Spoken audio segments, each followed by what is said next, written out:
If you want to know just how stupid and evil and insane the people who control the communications superhighways really are, just look at their hate speech policies. Or, more importantly, look at how they apply their hate speech policies, because this is going to give you a glimpse into their twisted minds and their twisted souls. The YouTube Trust and Safety Team currently understands the rules of the platform as follows. Muslims are a protected group. Christians, atheists, and ex-Muslims are not.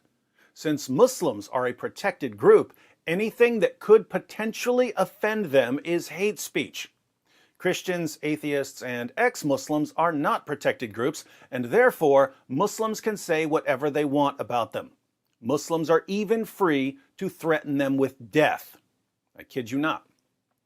Let's begin with a now famous clip of Ali Dawah telling ex-Muslims that once Muslims rise to power, ex-Muslims will be exterminated.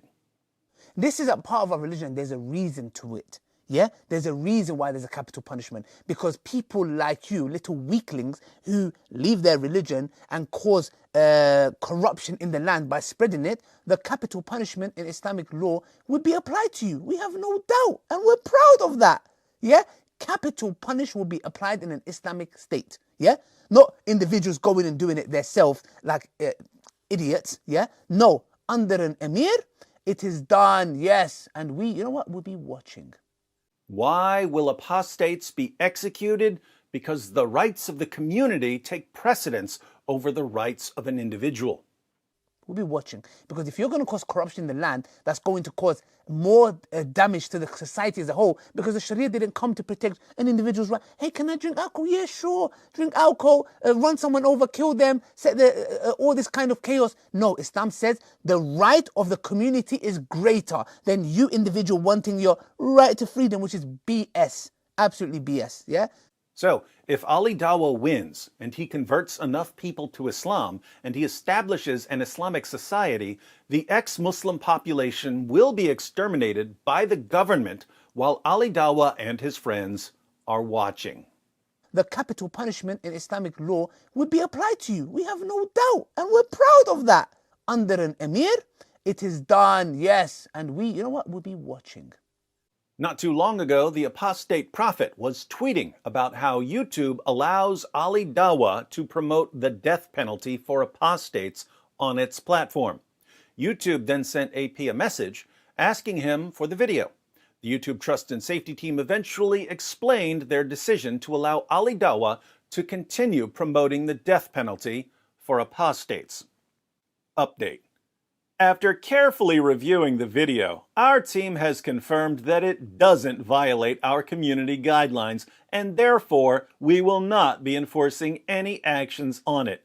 We encourage users to share their opinions on a wide range of different topics, but there's a line between passionate debate and malicious harassment.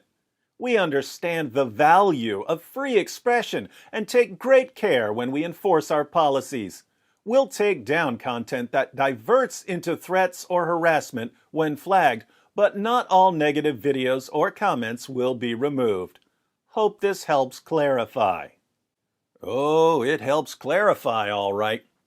So, if a Muslim says, we're going to keep converting people to Islam until we establish an Islamic society, and once we establish our Islamic society, all of you ex-Muslims are going to be executed, that's simply passionate debate and free expression, according to the YouTube Trust and Safety Team.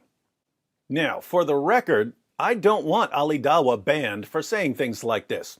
I think it's great that he's admitting that Muhammad ordered his followers to execute anyone who leaves Islam. But we can't ignore the hypocrisy here. If someone posted a video on YouTube saying, once my political party rises to power in such and such country, we're going to gather all Muslims together and execute them. How long would that video be on YouTube? Would the YouTube Trust and Safety Team consider that passionate debate? Of course not. So why does YouTube allow people to promote the death penalty for ex-Muslims, but not for Muslims? It's simple, really. Muslims are classified as a protected group, or a marginalized group by the YouTube Trust and Safety Team. Non-Muslims aren't. And when you see how YouTube protects its protected group, you'll realize that membership has its privileges. Since YouTube won't ban Muslims for calling for the public executions of apostates, let's see what YouTube will ban people for doing.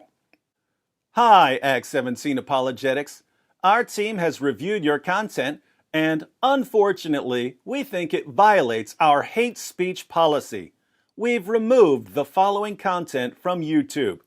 Video: Islam's free speech hypocrisy. You can watch this video on my BitChute channel. The link is in the description box. In the video, I quote some Muslim leaders who are demanding a ban on speech that offends Muslims. I then go on to point out that there's a lot of speech in Islam's most trusted sources that's offensive to non-Muslims. I then tell Muslims that if they want to ban offensive speech, they'll need to ban their own book.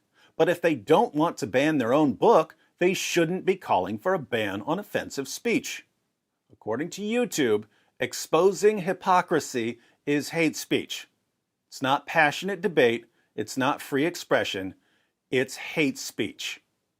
We know that this might be disappointing, but it's important to us that YouTube is a safe place for all. But not for ex-Muslims, am I right? If content breaks our rules, we remove it. If you think we've made a mistake, you can appeal and we'll take another look. Keep reading for more details. How your content violated the policy. Content glorifying or inciting violence against another person or group of people is not allowed on YouTube. Anyone ever seen or heard me glorify or incite violence against anyone? We also don't allow any content that encourages hatred of another person or group of people based on their membership in a protected group. Anyone ever heard me encourage hatred of anyone? But notice this mysterious protected group the Trust and Safety Team refers to. The protected group is Muslims. According to YouTube, Muslims, who make up nearly a quarter of the world's population, are a protected group. Ex-Muslims are not a protected group, even though they're under an Islamic death sentence, and YouTube knows they're under an Islamic death sentence because YouTube defends and protects videos by Muslim preachers promoting the death penalty for ex-Muslims. Christians are not a protected group. Atheists are not a protected group. But Muslims are a protected group. They're so incredibly protected that if you simply point out the blatant hypocrisy in some demands certain Muslim leaders are making, YouTube will ban you for hate speech. Now, last time I checked, calling out hypocrisy isn't hate speech. Our world is in a lot of trouble if we can't call out hypocrisy when we see it. So, what possible basis could there be for labeling my video hate speech? Unfortunately, the Trust and Safety Team is terrible at explaining their reasoning, probably because if they did explain their reasoning, we would expose them even more. But I think there's a clue in the guidelines on monetization. When you try to monetize a video, you have to check a box declaring that your video does not contain hateful content. But look at how hateful content is defined by the YouTube Trust and Safety Team. It's defined as content likely to offend a marginalized individual or group. So, your speech is hateful, not based on your intentions or even based on the content of your speech. Your speech is hateful based on the reaction of one of YouTube's protected or marginalized groups. If someone from the protected group is likely to be offended by your speech, then your speech is hate speech, regardless of whether you've ever hated anyone in your entire life. I think we can see why YouTube labels so many of my videos hate speech. If a Muslim says, offensive speech should be banned, and I reply, but there's offensive speech in the Quran, does that have anything to do with me hating the Muslim? Of course not. Is it something that could offend the Muslim? Yes, it is. Well, then, it's hate speech, according to the geniuses who control what can and cannot be said on one of the world's biggest platforms. Here's another. Hi, Act 17 Apologetics. Our team has reviewed your content, and unfortunately, we think it violates our hate speech policy. We've removed the following content from YouTube. Video, The Religion of Peace Polka, featuring keyboard jihadis. In that video, all I did was post my responses to some comments from keyboard jihadis who were threatening to kill me or promoting violence against Christians. My responses were totally peaceful. I didn't even speak. The video was just screenshots of threats and my responses. As an example, Soldier of Allah says, "The only good Christian is a dead Christian." I reply, "No such thing as a dead Christian. Jesus said, 'I am the resurrection and the life. He who believes in me will live, even if he dies, and everyone who lives and believes in me will never die.'" If anyone is guilty of hate speech here, is it me? Well, that depends on what you mean by hate speech. If hate speech is speech that calls for violence against a person based on membership in some group, then Soldier of Allah is guilty of hate speech against Christians.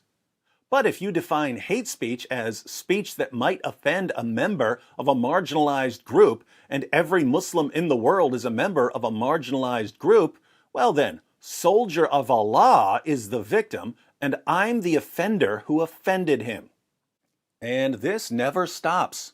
In my video, Top 10 Quran Verses for Understanding ISIS, all I did was list the Quran verses that ISIS used to justify the things they were doing.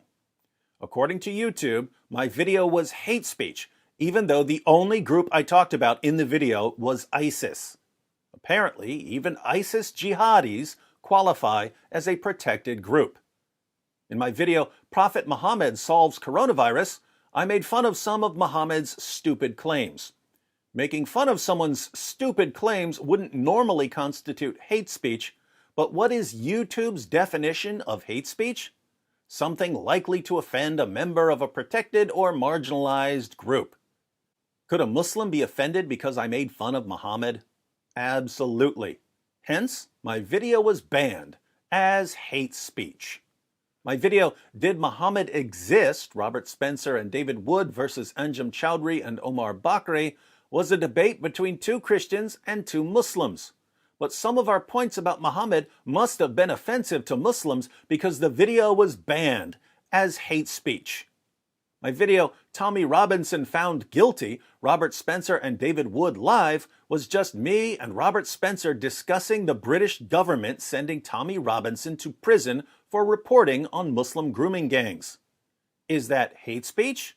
Not in any sane world. Could a discussion of Muslim grooming gangs offend certain Muslims? Yep, so it's hate speech. I can't even condemn honor killings on YouTube. My video, Honor Killings in Islam, is an interview with the friend of a girl who was killed in an honor killing. Is it hate speech to condemn honor killings? No. Could it offend certain Muslims? Yes. Well then, it's hate speech. Ladies and gentlemen, some of the sickest people on the planet are working for the trust and safety teams of the world's biggest social media platforms. And they get paid to control what you say in order to ultimately control what everyone thinks. Someone like me can't survive forever on one of these platforms. That's why I left Facebook. That's why I left Twitter. I don't think I'll leave YouTube until they kick me off. But let's face it, that's just a matter of time. Could be tomorrow, could be 6 months from now. I suspect they'll demonetize my channel first as some sort of warning, especially since I'm going to start poking at them more regularly. That won't work, so they'll just give me a bunch of hate speech strikes, one after another, and ban my channel. When that happens, you can, of course, complain to YouTube and help expose these lunatics, but apart from that, don't get too upset. There are people in the world who have much bigger things to worry about than getting banned from a stupid social media platform. I have bigger things to worry about than getting banned from YouTube.